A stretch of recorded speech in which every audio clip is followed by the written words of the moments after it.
கட்சிக்கு சம்பந்தமே இல்லாத ஒருத்தர்கிட்ட வந்து இந்த தகவல் சொல்லியிருக்காங்க. ஐயா, அகில உலக திரிஷா பிறவை ஆரம்பிச்சிருக்காங்க. அது இங்க புரிஞ்சுடுங்க. இல்ல இப்பயே எல்லாரும் அண்ணி அண்ணின்னு தானே சொல்றாங்க. அதனாலதான் சொல்ல மாட்டேங்கிறாங்க. ஆமா, சொல்ல பேர சொல்ல கூட இதா இருக்குது. நம்ம சாரி, நானே திரிஷான்னு சொல்லிட்டேன் வந்து. அதனால இன்னும் திருச்சிராப்பள்ளி மாவட்டம் கூட திரிஷா மாவட்டம்னு சொல்ல ஆக்கக்கூடிய நிலைமை இருக்குது. இவர் சொன்னதுல ஒண்ணு உண்மை. ஏற்கனவே வந்து அவங்க காங்கிரஸை வந்து சேர்த்துக்கிட்டாங்க. அதுக்கு காரணம் என்னன்னா, நான் மதச்சார்பற்ற சாயத்தை பூசுறதுக்காக திரு விஜய் அவர்கள் வந்து மாண்புமிகு விஜய் அவர்கள் வந்து மாண்புமிகு திரு ஜோசப் விஜய் அவர்கள் அந்த முடிவை எடுத்தாரு.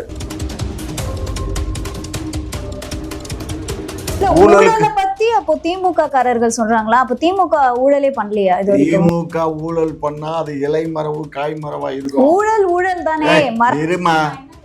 இருமா, நீ இந்த லூஸ்தனமா பேசாத. எப்பயாவது என்னுடைய சொத்தை இவங்க அடிச்சு பிடுங்கிட்டாங்க அப்படின்னு யாராவது பேசிருக்காங்க? திமுக வந்து ஊழலுக்குன்னு எந்த கோர்ட் சொல்லுச்சு? யாருக்கு உள்ளதுங்க? மக்கள் கதறுவாங்க. உங்க பேச்ச யாரும் ரசிக்க மாட்டாங்க. நீங்க இந்த செய்தி குக்கு சேனல்ல இந்த விவாதம் வந்தோடனே நல்ல பேர் உங்களை காரி துப்புவாங்க. ஒருத்தன் வந்து இந்த மாதிரி செம்படிக்காதீங்க.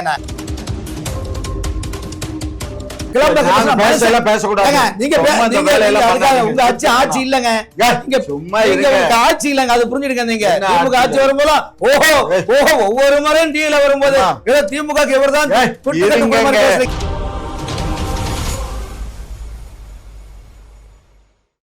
குக்கு செய்தி நேயர்களுக்கு வணக்கம். நான் உங்க தீபிகா. இன்றைய நிகழ்ச்சியின் சிறப்பு விருந்தினர்கள் முனைவர் காமாட்சி நாயுடு அவர்கள் மற்றும் மூத்த பத்திரிகையாளர் அரசியல் ஆய்வாளர் VS ராமன் அவர்கள். இருவருக்கும் வணக்கம் சார். வணக்கம் சார். அதாவது அதிமுகவுல 25 MLAக்கள் வந்து தாவேகாவுக்கு ஆதரவு கொடுத்ததுனால தகுதி நீக்கம் வந்து பண்ணிருக்காங்க. சோ இதை நீங்க எப்படி பாக்குறீங்க? அதிமுக இப்போ என்ன முடிவு எடுக்க போறாங்க? அதிமுக முடிவு எடுக்கிறதுக்கு என்ன, 4ஆம் தேதி இந்த கவுண்டிங்கில் வந்து இந்த மாதம் 4ஆம் தேதி வந்து 8 மணிக்கு அந்த சம்பவம் நடக்கும்போது டெல்லியிலேருந்து மயிலாப்பூரை சேர்ந்த ஒரு முக்கிய பத்திரிகையாளருக்கு ஃபோன் வருது. ஃபோனில் என்ன சொல்கிறாங்கன்னா, நாளைக்கு அதிமுக ஆதரவு கொடுக்கும் தாவேகாவுக்கு. ஸோ ஆனால் அவசரப்பட்டு அவங்கள காங்கிரஸ் கட்சியோட ஆதரவை வாங்க வேண்டாம்னு டெல்லியிலேருந்து ஒரு உத்தரவு வருது. அந்த உத்தரவை மயிலாப்பூரை சேர்ந்த பிரபலமான பத்திரிகையாளர் அவர்கள் நடிகை திரிஷாவிட்ட சொல்கிறாங்க. நடிகை திரிஷா வந்து சொல்லக்கூடிய இடத்துல சொல்கிறாங்க, பொழுது விடிந்தோன்னா என்ன ஆயிடுச்சுன்னா, அவங்க ஏன் திரிஷா கிட்ட சொல்லணும்? நீங்கள் பார்த்தீங்களா, நீங்கள் காமாட்சி நாடே பரவாயில்ல பொழுது நீங்கள் சொல்கிறத பார்த்தா அவரே சும்மா இருக்கிறாரு. நீங்கள் அது மட்டும் ஒரு ஆங்கர் இருந்துட்டு இப்படி ஒரு குத்தி இல்ல, கட்சிக்கு சம்பந்தமே இல்லாத ஒருத்தர்கிட்ட வந்து இந்த தகவல் சொல்லியிருக்காங்க. ஐயா, அகில உலக திரிஷா பிறவை ஆரம்பிச்சிருக்காங்க. அது இங்கே புரிஞ்சுடுங்க. ஒரு வாரம் ஆச்சு. உலக நாடுகளுக்குள்ள அகில உலக திரிஷா பிறவை என்றால் அதிமுக புரட்சி தலைவி பிறவி இருக்குதா இல்லையா? அப்போ எதிர்காலத்தில் புரட்சி தலைவி அம்மா இல்லாத ஒரு இடத்த நீங்கள் என்னைக்கு ஃபில்லப் பண்ணதுக்குள்ள காலகட்டாயம் உங்களை போன்ற இளைஞர்களுடைய மனநிலை தாக்கம் இருக்கு. ஆல்ரெடி அதுதான் இளைஞர்களும் மக்களும் வந்து சோசியல் மீடியாவில் என்ன சொல்லிட்டு இருக்காங்கன்னா, ஜெயலலிதா அவர்கள் கூட திரிஷாவெல்லாம் கம்பேர் பண்ணாதீங்கன்னு சொல்லிட்டு இருக்காங்க. அந்த ஒரு அன்னைக்கு உள்ள காலகட்டங்கள் வருங்க. இன்னைக்கு உள்ள காலகட்டம் இதே சொல்லக்கூடிய வாய் தான். இன்னும் ஒரு 6 மாதம் கழிச்சு பார்த்தீங்கன்னா புரட்சி தலைவி, நடமாடும் புரட்சி தலைவி, வாழும் புரட்சி தலைவின்னு சொல்லக்கூடிய காலம் இதே சமூகம் தான் சொல்ல போகுது. இப்பயே எல்லாரும் அண்ணி அண்ணின்னு தானே சொல்றாங்க. அதனாலதான் சொல்ல மாட்டேங்கிறாங்க. ஆமா, பேர சொல்ல கூட இதா இருக்குது. நம்ம சாரி, நானே திரிஷான்னு சொல்லிட்டேன் வந்து. இன்னும் திருச்சிராப்பள்ளி மாவட்டம் கூட திரிஷா மாவட்டம்னு சொல்ல ஆக்கக்கூடிய நிலைமை இருக்குது. கேட்கினார் கலைஞர் கருணாநிதி ஆக்க இல்லையா, எம்ஜிஆர் நகர்னு ஒரு நகர் உருவாக்க இல்லையா? சொல்லுங்க, கலைஞர் நகர், கலைஞர் வளைவு, அண்ணா சமாதி, இதெல்லாம் நீங்க சொல்லலையா? அப்போது போல திருச்சிராப்பள்ளி ஒரு வடமொழி ஒரு போட்ட முடிஞ்சு போச்சு, அவ்வளவுதான். அதனால இந்த அதிமுகவுக்கு ஆதரவு கொடுக்கன்னு சொல்லுவது இந்த தாவேகா கூட்டணிக்கு. ஆனா KP முனுசாமி அதிமுக வேட்பாளர் அதில் தோக்குறாரு. தோத்தவங்க என்ன பண்ணுறாரு, எடப்பாடியை கன்வின்ஸ் பண்ணி நாம ஆதரவுலாம் வேண்டாம், டெல்லியில் சொன்னாங்க, அது நம்முடைய விருப்பம் தானே, வேண்டாம்னு சொல்கிறாங்க. இந்த நேரத்தில் என்ன பண்ணால் காங்கிரஸ் தாவேகா ஆதரவு கொடுக்குது. இதை அப்படியே விட்டுருங்க.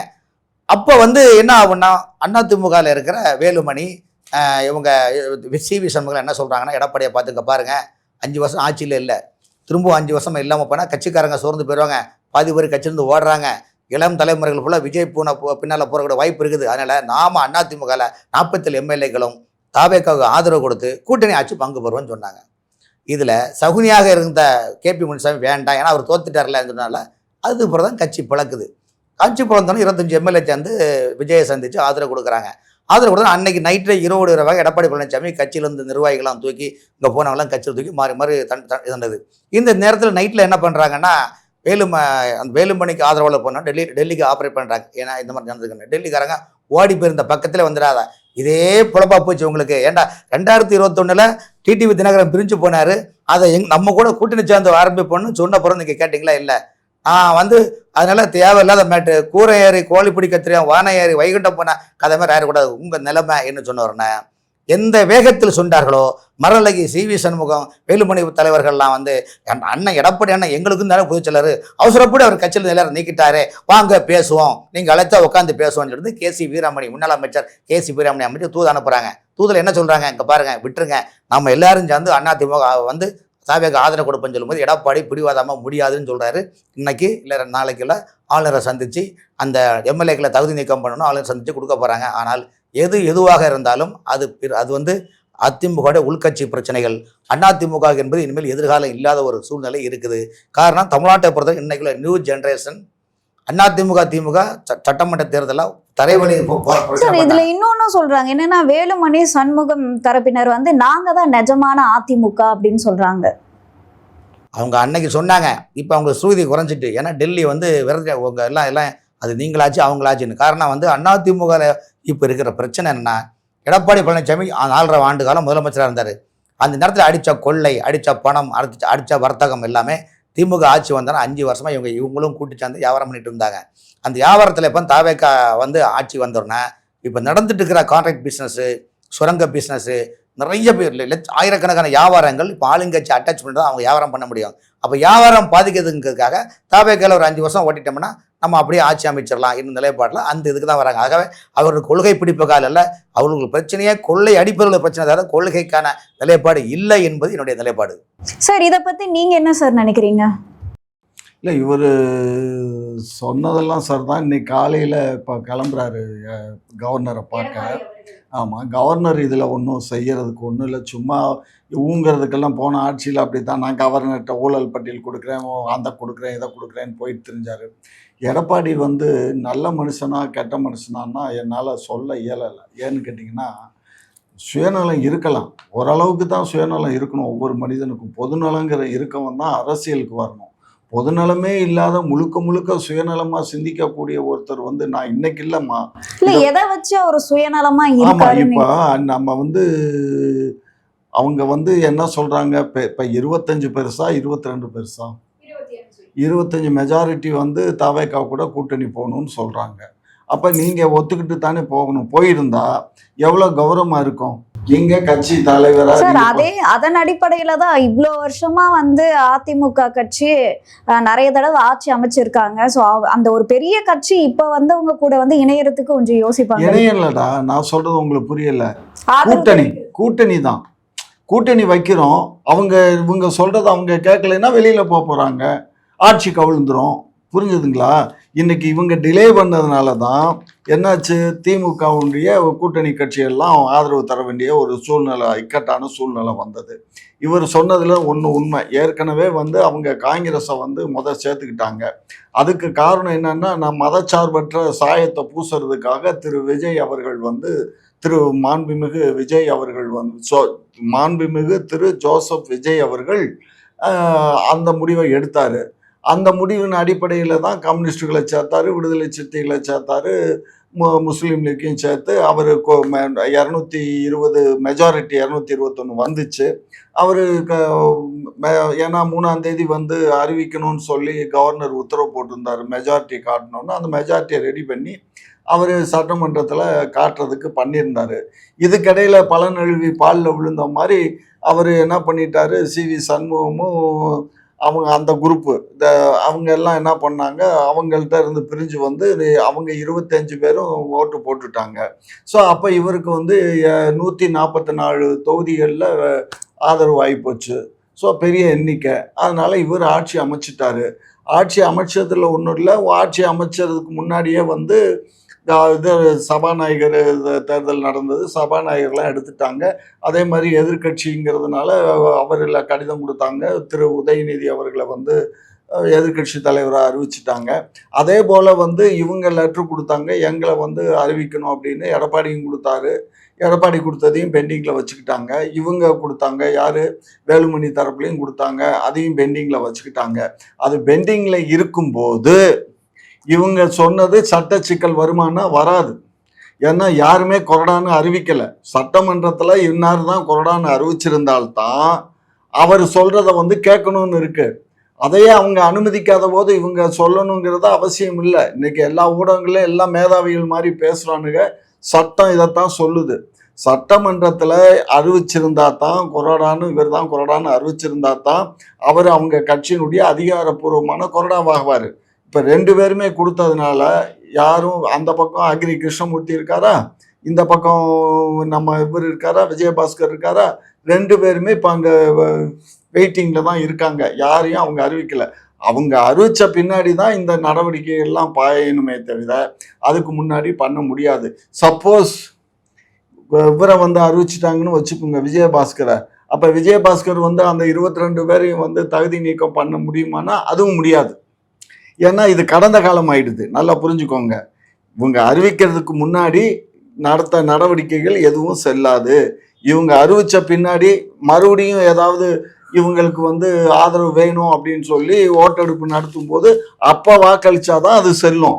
இப்ப அது செல்லாது. இப்ப மறுபடியும் வாக்கெடுப்பு நடத்தி யார் பக்கம் போறாங்க அப்படின்றதான் முடிவே எடுக்க முடியும்னு சொல்றீங்க. முடிவு எடுக்க முடியும். ஆனா இப்ப வாக்கெடுப்பு எல்லாம் நடத்த வேண்டிய அவசியம் இல்லை. ஏன்னா அவருக்கு வந்து ஃபுல் மெஜாரிட்டி இருக்கு. ஏன்னா அவர் கொண்டுட்டு போய் கொடுக்கும்போதே இந்த 121 எம்எல்ஏக்களை லிஸ்ட்டை கவர்னர்கிட்ட கொடுத்தாரு. இதை வந்து கொடுக்கல. யார் இந்த இவங்க ஆதரிக்கிற இந்த 25 பேர் லிஸ்ட்டை கொடுக்கல. அவங்க சட்டமன்றத்தில் நடந்த அந்த வாக்கெடுப்பில் அவங்க ஆதரவு தெரிவித்தாங்க. புரியுதா? ஆகையினால இது வந்து எடப்பாடிக்கு வந்து எப்படியாவது நம்ம வந்து அதிகாரத்தை தக்க வச்சுக்கணும், இப்போ இதில் விட்டு கொடுத்தோம்னா நாளைக்கு நம்ம பொதுச் செயலாளர் பதவி போயிடும் அப்படிங்கிற அந்த ஒரு பயம். அதனால விறுவிறுன்னு மாவட்ட செயலாளர்களெல்லாம் நீக்கிட்டாரு. பெஞ்சமின் எவ்வளோ பெரிய ஆளு, முன்னாள் மந்திரி, நல்ல மனுஷன், எனக்கு தெரியும், ரொம்ப அப்ராணி. அவன் அந்த ஆள் இன்னைக்கு இப்போ நேற்றுக்கு போய் சமாதியில், அம்மா சமாதியில் போய் அம்மா நான் அண்ணன் அழுகிறான் பாவம். புரியுதுங்களா? ஆதரவாளர்களை கூட்டிகிட்டு போய் இது மாதிரி எல்லாம் பண்ணக்கூடாது ராக்கண்ணா. அதாவது நான் சிறைக்கு போய் வளர்த்த கட்சிடாது, சிறைக்கு போய் வளர்த்த கட்சி. அந்த கட்சி இன்னைக்கு இப்படி கண்ணுக்கு முன்னாடி அழியுது. எல்லாம் சுயநல கும்பலால் வந்தவன. அன்றைக்கு புரட்சி தலைவர் எம்ஜிஆர் இருக்கும்போது இந்த பிரச்சனை இல்லை. என்றைக்கு ஜெயலலிதா வந்துச்சோ அன்னைக்கே சுயநலம் ஆரம்பிச்சு. அவங்களும் நல்லா தானே பண்ணிட்டு இருந்தாங்க. அவங்க நல்லா என்னத்தை பண்ணாங்க? கோடநாடு எஸ்டேட் வாங்கினாங்களா? இங்கே போயிட்டு இந்த மக்களுடைய இடத்த, அதாவது சிறுதாவூர் பங்களா இருக்க, அந்த பங்களா நீங்கள் போய் பார்த்தது இல்லையே? அது பெரிய அரண்மனை மாதிரி இருக்கும். ரோட்லேருந்து மெயின் ரோட்லேருந்து உள்ளே போகிறதுக்கு 2 கிலோமீட்டருக்கு ரோடு போட்டாங்க. ஏதோ கவர்மெண்ட் காசில் ரோடு போட்டிருக்காங்க. பயங்கரமான இது. 2வது இன்னொரு விஷயம் என்னன்னா, நம்ம இவர் கங்கை அமரன் அதுக்கு பக்கத்தில் ஒரு பங்களா கட்டியிருந்தார். பாவம், அப்போ தான் முதையாக கஷ்டப்பட்டு ஒரு வீடை கட்டியிருந்தார். அந்த வீட்டையும் அடிச்சு பிடுங்கின மாதிரி பிடுங்கிட்டாங்க. அவங்க ஆட்சியில பண்ணாத ஊழலே இல்லம்மா. ஊழலுக்கு பத்தி அப்போ திமுக காரர்கள் சொல்றாங்களா? அப்ப திமுக ஊழலே பண்ணலையா? திமுக ஊழல் பண்ணா அது இலை மரவு காய் மரவா இருக்கும். ஊழல் தானே. இருமா நீ இந்த லூஸ்தனமா பேசாத. எப்பயாவது என்னுடைய சொத்தை இவங்க அடிச்சு பிடுங்கிட்டாங்க அப்படின்னு யாராவது பேசிருக்காங்க? திமுக வந்து ஊழலுக்குன்னு பிறவி எடுத்து எந்த கோர்ட்டு சொல்லுச்சு? யாரு? சென்னை லூலு மாலை கொண்டு வச்சுக்கிட்டு இந்த முறை திமுக ஆட்சி வந்துன்னா தமிழன் அகதிகளாக ஆக்கப்பட்டிருப்பான். தமிழ்நாட்டில் ஒரு தமிழர்கள் சொந்த மாநிலத்தில் எப்படி இலங்கையில் உள்ள தமிழர்கள் புலம்பெயர்ந்தார்களோ, 1 லட்சம் தமிழர்களை காங்கிரசும் திமுக ஆட்சியும் சேர்ந்து கொண்டு குவித்தார்களோ, அதே போல இந்த 2026 தேர்தலில் திமுக வெற்றி போட்டால் தமிழகத்தில் தமிழன் அகதிகளாக்கப்பட்டிருப்பான். அது உங்களுக்கு தெரியாது. தட்டுமா? சென்னை கோயம்பேடு எதுக்கு காலி பண்ணீங்க? நாட்டு மக்களுக்காகவா? உங்களுடைய சொந்த லண்ணுக்காக லூலு மால் அங்க கொண்டு ரெடி பண்ணதுக்காக கொண்டு வந்தீங்களா இல்லையா? தமிழ்நாட்டு மட்டும் உலகம் ஆசியாவிலே மிகப்பெரிய பேருந்து சர்வதேச வல்லுநர்கள்லாம் பார்த்து கட்டுல ஜெயலலிதா அம்மா. உங்களுக்கு என்ன கிளம்பாக்கம் பஸ் ஸ்டாண்டு எங்க இருக்கு? அது சுத்தி இருக்கிற 500 ஏக்கர் யாருக்கு தெரியுமா? திமுகவுடைய அமைச்சருக்கு உள்ளதுங்க. பரந்தூர் திமுக அமைச்சர் கொண்டாருங்க. ஓசூர்ல விமான நிலையம் திமுக அமைச்சர்கள் உள்ளதாங்க. எவ்வளவு கொள்ளை அடிச்சிருக்காங்க. தமிழ்நாட்டுடைய நிதிகளை சுரண்டி 75% கொள்ளையடிச்சு விட்ட ஒரு மாஃபியாக்காரர்களை மக்கள் கண்மூடித்தனமாக இந்த ஆட்சியை ஒழிக்க வேண்டும். 2 பேரும் கூட்டு சேர்ந்து அனுப்பப்பட்டுள்ளார் என்று புதிய வரவாக ஒரு தாவேக்கான இளம் தலைமுறைக்கு இன்னைக்கு ஆட்சியில கொண்டு வச்சிருக்காங்களா இல்லையா? நீங்க என்ன நினைச்சீங்க? சட்டமன்றத்துல உதயநிதியா கொண்டு முதலமைச்சராக்கிறதுக்கும் 30 ஆண்டுகால படத்தை ரெடி பண்ணீங்களா இல்லையா? இன்னைக்கு உங்க நிலைமை என்ன? நீங்க எவ்வளவு செலவு பண்ணீங்க? ஏன் வட சென்னை நம்பி ஆட்டத்துக்கு கொடுத்தீங்களோ அந்த வட சென்னை ரத்தத்தின் ரத்தமான உங்க யார சொன்ன மந்திரம் தந்திரம் எந்திரத்தெல்லாம் கொண்டு வச்சு ஏமாத்தினாங்களோ அதே அந்த நபரை வீட்டுல வச்சு செம்ப தூக்கி வீசில எரிஞ்சாங்களா இல்லையா போன வாரம்? சொல்லுங்க. சும்மா இவரு என்னதான் இருந்தாலும் திமுக செம்படிக்காதீங்க சார். மக்கள் கதறுவாங்க. உங்க பேச்சை யாரும் ரசிக்க மாட்டாங்க. நீங்க இந்த செய்தி குக்கு சேனல்ல இந்த விவாதம் வந்தோடனே நல்ல பேர் உங்களை காரி துப்புவாங்க. ஒருத்தன் வந்து இந்த மாதிரி செம்படிக்காதீங்க. என்ன 2 கட்சியும் ஊழல் கட்சி தான். 2 கட்சியும் மக்களுக்கு எதிரான கட்சி தான். 2 கட்சியும் தமிழகத்தை முழுங்கியவர்கள், கொள்ளை கும்பல்கள். முடிச்சிடுங்க. இத பத்தி நீங்க என்ன சொல்ல நினைக்கிறீங்க? இவர் பேசும்போது நிறைய பிழையோட தான் பேசுறாரு. என்ன பிழை? உண்மை சொன்னா உங்களுக்கு அசுக்குங்க. இப்ப கோயம்பேடு பஸ் ஸ்டாண்டை மாத்தி அங்க போய் யாரு அடிக்கல் நாட்டினது, யாரு அந்த வேலையை டெண்டர் கொடுத்து முடிக்கி விட்டு வேலை பண்ணது, யார் ஆட்சியில நடந்துச்சு? ஏங்க இவ்வளவு பெரிய இப்ப யாருங்க பேசக்கூடாது. உங்க ஆட்சி இல்லங்க. சும்மா ஆட்சி இல்லங்க. அது புரிஞ்சுடுங்க. நீங்க திமுக ஆட்சி வரும்போது ஒவ்வொரு முறையும் டீல வரும்போது திமுக இவர்தான் சும்மா அந்த கத்தாதீங்க. இங்க பாருங்க, அது ஜெயலலிதா அம்மா தான் அங்க போய் அடிக்கல் நாட்டினாங்க அங்க பஸ் ஸ்டாண்டுக்கு. அதுக்கப்புறம் எடப்பாடி தான் டெண்டர் கொடுத்து பஸ் ஸ்டாண்டு வேலைகளை பண்ணிக்கிட்டு இருந்தாரு. இடையில கொரோனா வந்ததுனால அந்த வேலை நின்று போச்சு. அதுக்கப்புறம் எங்களுடைய ஆட்சி அமைஞ்சதுக்கு அப்புறம் அந்த வேலைகளை முடிச்சு அந்த இதை நாங்க தரப்புல பண்ணி இதுல யாரு ஹரிச்சந்திரன் ஆட்சி எது? ஹரிச்சந்திரன் ஆட்சி. ஏங்க ஹரிச்சந்திரன் ஆட்சி தாங்க. எங்க ஆட்சி ஹரிச்சந்திரன். எங்க முதல்வர் மீது ஏதாவது வழக்கு இருக்கா? துணை முதல்வர் மீது வழக்கு இருக்கா? ஏ குற்றவாளியா பி குற்றவாளியா? ஏங்க ஏ குற்றவாளியும் பி குற்றவாளியும் பண்ணது எல்லாம் போய் இன்னைக்கு சமாதியில உட்காந்து அழுகுறாங்களே. ஏன்டா உங்களுக்கு மானம் மரியாதை ரோஷம் வெக்கம்? அன்னைக்கு போய் ஆஸ்பத்திரியில போய் எவனாவது பார்த்தானா? பிரதமரை கூட பார்க்க விடலாமா? அந்த கண்ணாடிக்கு வெளியில் தான் பிரதமர் பார்த்தாரு, கவர்னர் பார்த்தாரு. என்ன அநியாயமான ஆட்சி நடந்துச்சு. இதெல்லாம் மறந்துட்டு சொம்படிக்கிறது. இன்னைக்கு பிரதமர் சொம்படிச்சாரு, இன்னைக்கு பிரதமருக்கு இவர் சொம்படிக்கிறாரு. யூடியூபர் கருத்து உள்ளதுக்கு போயிட்டீங்க. ஆர்தாஸ் அரெஸ்ட் பண்ணீங்களா இல்லையா? சவுக்கு சங்கர்ல மலத்தை வீசினீங்களா இல்லையா? எவ்வளவு கேவலங்க. உங்க சாதனை என்ன? பஞ்சு முட்டையை தடைச்சுதான் சாதனைங்க. ஆமா, இப்ப இன்னைக்கு எலெக்ஷன் டிக்ளேர் பண்ணதுக்கு அப்புறம் எங்க அரசு செயலற்ற அரசு. ஆனா யாரு போய் பெங்களூர்ல யாரு கைது பண்ணா? பெங்களூர்ல கைது பண்ணி யாரு கொண்டுட்டு வந்து குண்டாஸ் போட்டா? எங்களுடைய நிர்வாகம் தான். பேசக்கூடாது. உங்க நிர்வாகம் பொய்யிலே அரசு துறை அதிகாரி அனைவரும் மீண்டும் திமுக ஆட்சி வரணும்னு அரசு இயந்திரங்களை படுத்துறீங்க. போனீங்க என்ன பண்ணீங்க? நாம தான் வருவோம். பொழுது விடிந்ததும் இந்த பாண்டிய நாடே என் பாட்டு கிடைப்பேன்னு பொய்யாக சொல்லி மக்களை 5 ஆண்டு காலம் கரும்பு தக்க மாதிரி பிழிஞ்சி ஒரு சிறைவாசம் மாதிரி வாழ்வாதாரத்தை நீங்க கொண்டு வந்தீங்க. நீங்க பேசாதீங்க. தமிழ்நாட்டு மக்கள் நடுத்தூர்ல நிக்கிற மாதிரி விலைவாசிகளை உயர்த்தி இன்னைக்கு மக்கள் வாழ முடியாத ஒரு சூழ்நிலை உருவாக்குறதா? ஏன் உங்களை மக்கள் ஆதரிக்கல? நீங்க பணம் கொடுத்தீங்க. நான் சொல்றது கேளம். அந்த பஸ் ஸ்டாண்டு யாரு அடிக்கல் நாட்டினா, யாரு கட்டினா? அதையே எங்க கட்சிக்கார இடம், எங்க கட்சியில தான் கட்டினாங்க, கலட்டினாங்க. 100 நாள் வருதுன்னு 100 நாளுக்கு அக்ரிமெண்ட் போட்டிருக்கோமா? என்ன கதை பேசுறீங்க? இந்த கதை பேசுற வேலையே பாரதிய ஜனதா கட்சிக்கு இதே வேலை. என்ன 5 ஆண்டு காலமாக அப்பாவும் பிள்ளையும் சேர்ந்து என்ன மானம் உள்ள மதுரையில கேட்டாக, மன்னார்குடியில கேட்டாங்கன்னு ஜப்பான் பயணம், டோக்கியோ பயணம், லண்டன் பயணம், சிங்கப்பூர் பயணம், தொழில் முதலீட்டாளர் எங்க எத்தனை பேர் வேலை கொடுத்தீங்க? முழுக்க டிராமா. அத்தனையும் டிராமாங்க. இந்த நாட்டுல 5 வருஷம் நீங்க வெளிநாட்டுல உங்க முதலமைச்சர் போனாரு. என்ன நடவடிக்கை இருக்கா இல்லையா? ஏங்க இனிமேல் உங்களை கை கழுவி பாருங்க 15 லட்சம் கோடி நாங்க வந்து 15,000 கோடியை வந்து போனப்பயே கொண்டுட்டு வந்தார், கையோட கொண்டு வந்தாரு. எத்தனை தொழில் துறைகளை நாங்க இங்க தொடங்கி இருக்கோம், எத்தனை பாருங்க, எத்தனை மூடி இருக்கு, எல்லாம் நீங்க தான் யாரு வேலை பார்த்திருக்காங்க, எங்க தொடங்கி இருக்கு சொல்லுங்க, எங்க படிக்கிறீங்க, இங்க பாருங்க எல்லாம் ஒண்ணும் கிடையாதுங்க. பாருங்க இந்த ஐஏஎஸ் ஆபீசர் இங்க பாருங்க, உங்களுக்கு மனசாட்சின்னு ஒண்ணு இருந்ததுன்னா இப்படி கைய வச்சுக்கோங்க. இப்ப நான் அந்த முடியட்டும் இல்ல யார சொல்றீங்களா, தொழில் நடந்திருக்கு என்ன கிடையாது. திமுகவுடைய அமைச்சருடைய தொழில் தான் நடக்குது, ஜெகஜோதியா நடக்குது, புரியுதா? ஏன் இன்னைக்கு பேப்பறீங்க? முதலமைச்சராக விஜய் பதிவிட்டம் என்ன சொன்னாரு, இங்க பாருங்க நான் திட்டங்கள் கொடுத்திருக்கேன், கொஞ்சம் ஆபாசம் கொடுங்க, நான் கோட்டைக்கு போறேன், கஜானாவை தொடச்சி எடுத்துட்டாங்க, நான் வெள்ளரிக்கை கொடுக்க சொன்னேன், உங்க முகம் ஏன் மாறுது, ஐஎஸ் அதிகாரி ஏன் கலங்கிருக்கீங்க, கொலையா முந்திரிங்க, நிறைய சுத்திவா கொள்ளை அடிப்பவன் எங்க இருக்கிறான், fill in the blanks, choose the correct answer கண்டுபிடி.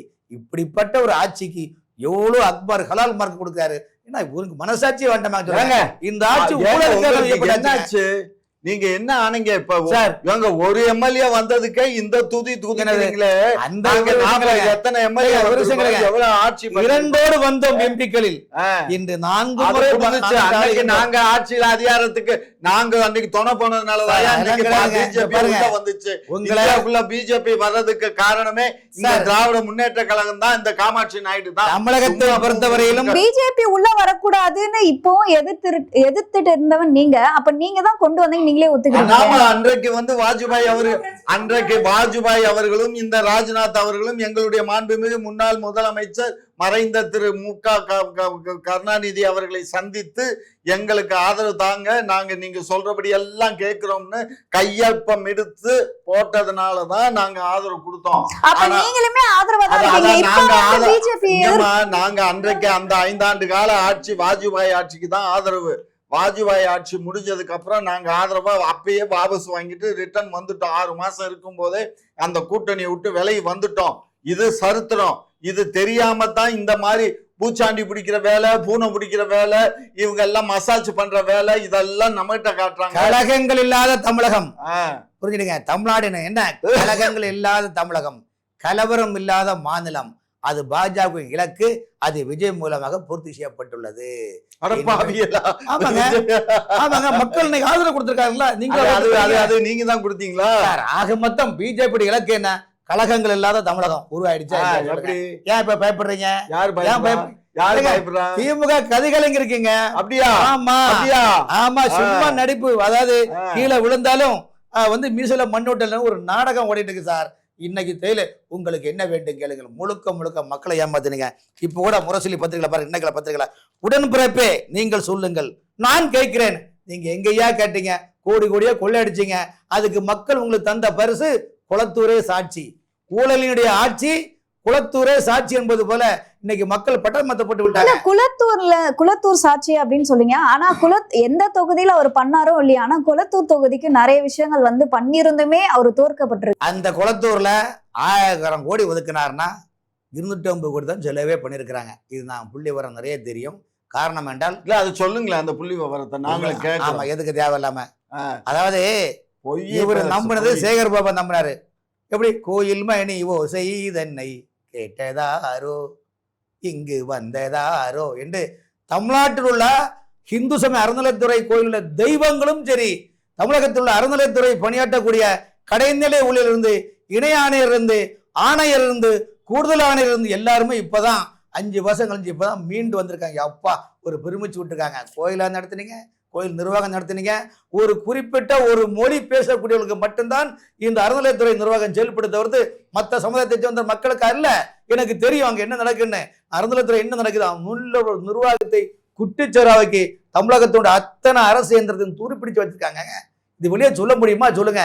எவ்வளவு மோசமான ஒரு நிர்வாகம் நடத்தினார் தெரியுமா? இன்னைக்கு கண்கட்டக்கூடிய சூரிய நமஸ்காரம் எதுக்கு பண்றீங்க? எதுக்கு நீங்க பண்றீங்க? வட சென்னை வளர்ச்சி திட்டத்தில் 5000 கோடிக்கு மேல இந்த பணம் எங்க போச்சு? வெள்ளரிக்கை கொடுக்க முடியுமா? சென்னை மாநகராட்சியில 200 வார்டுங்க. 200 வார்டுல 3 regional, south Madras, north Madras, central மெட்ராஸ்ல 15 மண்டலத்தை கொண்டு 200 வார்டு கவுன்சில கொண்டு 200 வார்டுக்கு ஏஇக்களை போட்டு ஒர்க் இன்ஸ்பெக்டர் எல்லாமே போட்டு ஒவ்வொரு பணிகளின் திட்ட பணிகள்ல பஸ் ரூட்டு, மழைநீர் கால்வாய்கள், ஸ்டாம் வாட்டர் திட்டங்கள், மழைநீர் கால்வாய்கள் திட்டங்கள், டவுன் பிளானிங் டிபார்ட்மெண்ட், வருவாய்த்துறையில் ஈடுபாடு, பூங்காக்கள் மெயின்டெனன்ஸ் பண்றது, அத்தனை பூங்காக்களும் ஊழலுங்க. நேற்றைக்கு சென்னை மாநகராட்சி ஆணையர் குமரகுருபரன் மீட்டிங் போட்டதுல சென்னை மண்டலம் 14 உள்ளகரம் புலியோக மண்டலத்துல ஒரு சஸ்பெண்ட் பண்ணிருக்காரு. ஒரு பூங்கா பார்க்க பராமரிக்கக்கூடிய ஒரு ஓவர்சீஸ் சஸ்பெண்ட் பண்ணிருக்காரு. காரணம் என்னென்றால், சாதாரண மந்த்லி தினக்கூலி அடிப்படையில் வேலை பார்க்க பணியாளருடைய அக்கௌண்ட்ல வரக்கூடிய பேமெண்டை அதுல கூட கமிஷன் கொள்ள இந்த ஆட்சிங்க, இந்த அரசுங்க. இதெல்லாம் உங்களுக்கு தெரியுமா? நான் லோக்கல் பாடி ஸ்பெஷலிஸ்ட். தமிழ்நாட்டில் இன்னைக்கு என்ன நடக்கு தெரியுமா? இன்னைக்கு சிடி நிர்மல் என்ன சொல்லிருக்காரு அமைச்சர்? இப்ப தாவேக்கல் அந்த அமைச்சர்ல சிடி நிர்மல் சொல்லிருக்காரு, மதுரை மாநகராட்சியில் 400 கோடி ரூபாய்க்கு ஊழல் நடந்துள்ளது, அதை விசாரணை பண்ணிட்டேன் அவர் சொல்லியிருக்காரு. மதுரை மாநகராட்சி மட்டுமல்ல, தமிழகத்தை பொறுத்தவரையும் உள்ளாட்சி துறையில் நீங்கள் 25 மாநகராட்சி, 490 பேராட்சி, 138 நகராட்சிகளிலும் 75% ஊழல் நடந்து உள்ளது. ஒவ்வொரு அமைச்சருடைய பிஏக்கெல்லாம் பவர் சென்டர். விஜய் சொன்னார் பாருங்க மேடல, இந்த பாருங்க இங்க ஒன்னே ஒண்ணு விஜய் பவர் தான். ஆனா மற்றவங்கள மாதிரி ஊரெல்லாம் பவர் சென்டர் ஆச்சு. முதலமைச்சர் வீட்டுல 5 பவர் சென்டர் வச்சிருந்தாங்க. அமைச்சர் KN நேரு 7% வச்சிருந்தாரு.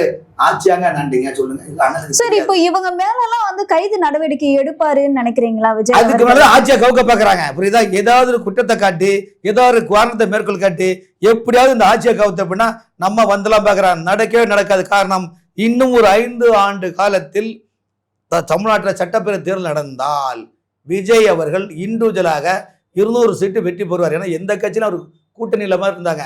என்டிஏ கூட்டணி, இந்தியா கூட்டணி வச்சா 5 எலெக்ஷன் இருந்தாங்க. ஆனால் தனிப்பட்ட முறையில் யாருமே கிட்டச்சாக்காம அவர் தனியாக நின்று 108 சீட்டு வாங்கியிருக்காருன்னா, இன்னும் அவர் தனியாக நின்னாருன்னா மக்கள் மத்தியில் பயனை சாப்பாடு கொண்டு வராங்க. வா அண்ணெல்லாம் ஒரு வயசுக்கு மூத்த பெரிய மனுஷன், இவருக்கு மகன் இருக்கிறாங்க, மகள் இருக்கிறாங்க வச்சுக்கலாம். மகன் ஒரு ஐடி ஃபீல்டில் ஒர்க் பண்ணுறாங்க. அதுக்கு கம்ப்யூட்டர், இந்த லேப்டாப் வச்சு பேக் கொண்டு வருவாங்க, சாப்பாடும் கொண்டு வருவாங்க. அந்த சாப்பாடு போல் ஒரு காலேஜ் ஸ்டூடெண்ட்ஸ் மாதிரி ஒரு முதலமைச்சர் வரதை வெளிநாடுகளில் நீங்கள் பார்த்துருக்கலாம். இந்தியாவில் சாதாரண பத்திரப்பதிவு ஆர்டிஓ, பத்திரப்பதிவு சப்ரைசரோ ஆர்டிஓக்களே ஓஸில் சோறு வாங்கி சாப்பிட்றாங்க. டாக்குமெண்ட் ரைட்டரு, டிரைவிங் சுட்டுக்காரங்க ஓஸில் மானா பருப்பு, வாங்கோடி பிரியாணி, முட்டை பிரியாணி, சிக்கன் பிரியாணி வச்சு ஓஸில் நல்லா போட்டு முழுகி போகிறாங்க ஒவ்வொருத்தரும் உண்டு. டெய்லி அப்படி நடக்குது அரசு அலுவலகங்களில். ஆனால் ஒரு முதலமைச்சர் எளிமையான வாழ்க்கை, இளம் தலைமுறைக்கு எடுத்துக்காட்டாக இருக்கிறாங்க இல்லையா? சாப்பாடை கொண்டு வைக்கிறாரு, அதை பார்க்குறாரு, சாப்பிட்றாருன்னா இது வந்து ஒரு அதே போல டைம் வந்து 8 hours வந்து தலைமைச் செயலகத்துல இருக்காரு. ஒரு சிக்கன் நடவடிக்கை தானே. அதாவது அவர் 2 மாசம் பண்றாரோ அல்லது ஒரு நாள் பண்ணாலும் அது மக்கள் மத்தியில் சிம்பதி கிரியேட் ஆகுதுங்க. சாப்பாடு நீங்கள் ஒரு முதலமைச்சர் வராரு, பேக்கை கொண்டு வராரு, ஒரு சாதாரண காலேஜ் ஐடி ஃபீல்டு உள்ள ஸ்டூடெண்ட்ஸ் பார் பண்ணும்போது இளம் தலைமுறைக்கு அது ஒரு உத்வேகம் ஏற்படுது. பரவாயில்லப்பா, நம்மளை மாதிரி அவர் அது அந்த நம்மளை மாதிரி அவர் வராருப்பா, நல்ல மனுஷன் என்னோட நிலைப்பாடு உருவாகுதா இல்லையா? இப்போ அண்ணன் ஏன் இப்போ சைலண்டாக இருக்காருன்னா, நம்ம பையனை அவர் சொல்லிட்டாரா, நம்ம பொண்ணை அவர் சொல்லிட்டாரா, நம்ம மறுமணி சொல்லிட்டா இயல்பு, சமூக இயல்புங்க. எல்லாரும் நீங்கள் தாட் புட் தஞ்சாவூர்னா உங்களுக்கு இன்னைக்கு கடந்த திமுக தோல்விக்கு என்ன காரணம் தெரியுமா? அண்ணனுக்கு தெரியாதுங்க. கடந்த 2 வருடம் திமுகவில் 2 வருஷமாக கவுன்சிலருங்க உள்ளாட்சி மன்ற தலைவரெல்லாம் பண்ண அட்டூழியம் ஆண்டு வினுக்க போயிருக்காதுங்க. அப்புறம் முதலமைச்சர் என்ன பண்ணார் தெரியுமா? அரசு அதிகாரிகளை முடுக்கி விட்டு உங்களை தேடி முதல்வன், மக்களை தேடி முதல்வன் என்ன வேணும் மனுக்களை வாங்கி அந்த மனுக்கள் மூலமாக அதிகாரிகள் தான் டென்னெண்டு போட்டு எல்லா மக்களும் மனு வாங்கினாங்க. ஏன்னா மக்கள் திமுக ஆட்சி மேலே தப்பாக நினைக்கக்கூடாது, இந்த உள்ளாட்சி தலைவர்கள் பண்ணுற அட்ராசிட்டி தாங்க முடியல, ஆண்டவா இந்த மாதிரிலாம் பண்ணுறாங்களேன்னு சொல்லி துர்காசில் அம்மாட்ட எவ்வளோ பஞ்சாயத்து பிடிச்சிருமா. சென்னை மாநகராட்சியில் எத்தனை கவுன்சிலருங்க மெட்ரோ ரயில் திட்டத்தில் போய் மாமூல் கேட்டாங்க, பில்டரை கடத்தி கொண்டு மாமூல் கேட்டாங்க, அந்த பில்டர்கிட்ட பாதாளச்சாக்கடை இணைப்பு குடிநீர் இணைப்பில் மாமூல் கேட்டாங்க. இதெல்லாம் அங்கே எவ்வளோ பஞ்சாயத்து படிச்சு தெரியுமா? இதெல்லாம் வெளியே தெரியாதுங்க. அப்படி பண்ணால்தான் மக்கள் விருப்புற காரணம் என்ன, ஓட்டே ஏன் போடலன்னா இவ்வளோ, அதாவது வாழுங்க, லஞ்சம் வாங்குங்க, லஞ்சம் வாங்க ஒன்றும் நடக்க முடியாது.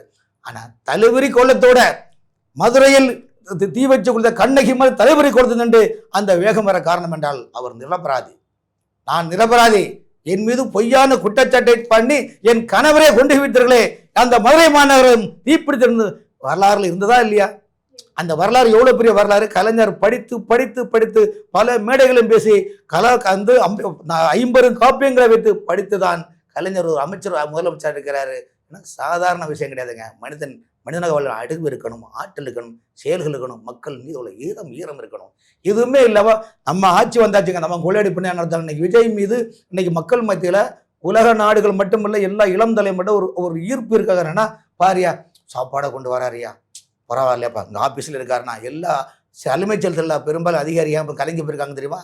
கடந்த 15 வருஷமாக அங்கே இருக்கிற பல அதிகாரிகள் முதலமைச்சருக்கு secretary 1, secretary 2, secretary 3, secretary 4 100 okay ஒரு அன்கோ போட்டு தங்கனுக்கு ஒரு அங்கோ போட்டு மத்திய அரசு நிதிகளையும் மாநில நிதிகளையும் கொள்ளையடிச்சு பில்லை போட்டு சாப்பிட்டு தான் மிச்சம். அதனால தான் இன்னைக்கு வந்து வெள்ளரிக்கை போடுற எல்லாம் பயந்துருக்கிறாங்க. எல்லாம் நாடகம். அதே நேரத்தில் விஜய் அவர்களுடைய முதலமைச்சர்கிட்ட இருக்கிற அபிஷியல் செக்ரட்டரியில் கூட சில செக்ரட்டரிகள் கருப்பாடுகள் என்பது குறிப்பிடத்தக்கது. அதை நான் வெளித்தளத்தில் சொல்ல விடும்பல. பசுந்தோல் பொருத்திய புலிகளும் அங்கே இருக்கிறாங்க என்பது அண்ணனுக்கு தெரியாது. ஏன்னா அண்ணனுக்கு மனசு இப்போ என்ன ஆகி போச்சுன்னா, என்னடா பையன் வந்துட்டு அந்த முதலமைச்சர் இந்த பேக்கு எல்லாம் கொண்டு வந்து லேப்டாப் கொண்டு வந்துட்டு சாப்பிடலாம் சொல்லிட்டானே, சரி இனிமேல் நம்ம எப்படி இவனை எடுத்து பேச கூட அண்ணன் நினைக்கிறாரு மனசுல. ஆமாம் சார், இதை பத்தி நீங்க என்ன சார் நினைக்கிறீங்க? ஏமா இவர் பேசுறது எல்லாம் எங்கள் அரசை பற்றி நடந்து முடிந்த எங்களுடைய அரசை பற்றி குறை கூறுவதிலேயே அவர் கண்ணும் கருத்துமா இருக்கார். மக்கள் மத்தியில் வந்து ஊழல்ங்கிறது வந்து புறையோடி போச்சு. அது எங்களுடைய அரசை பற்றி தவறாக சித்தரிக்கிறதுங்கிறதும் புறையோடி போச்சு. காட்சியில ஊழல் நடக்கிறது. ஊழல்ங்கிறது ஏமா ஊழல்னா எது ஊழல், எது ஊழல், எந்த ஊழல், எது நீதிமன்றத்துக்கு போய் ஊழல்ங்கிறது அதுதான் நீங்க கார்ப்பரேட் ஊழல் பண்றதா குற்றச்சாட்டு. சும்மா இருங்க. அப்ப நீங்க என்ன பொய்யா சொன்னா அந்த வேலையெல்லாம் வச்சுக்காதீங்க. இந்த விவாதத்துல உங்களுடைய விவாதங்கள் மக்களுக்கு எடுபடாது. மக்களுக்கு எடுபடாது. நான் சொன்னது இளம் தலைமுறைகள் எப்படி வாழ வேண்டும் பாருங்க, எப்படி நடக்க வேண்டும் சொல்லிருக்கான் பாருங்க. விஜய் இப்போ அவர் மாண்புமிகு முதலமைச்சர் விஜய் பத்தி எந்த மாண்புமிகுன்னு சொல்றாரு, இது ஒண்ணே போதுங்க. என்ன நான் வந்து தவறாக பேச விரும்பல. ஐயோ அவர் வரைக்கும் சொன்னாங்க பாருங்க. வாரத்துல எத்தனை நாள், 7 நாளாமா இப்ப வந்து அந்த அத்தனை நாளும் அவர் இதே மாதிரி பேக்கை போட்டுக்கிட்டு சாப்பாடை கொண்டு வந்து சாப்பிடட்டும், வேண்டான்னு சொல்லல. காரணம் என்னங்கிறதையும் நீங்க புரிஞ்சுக்கணும்.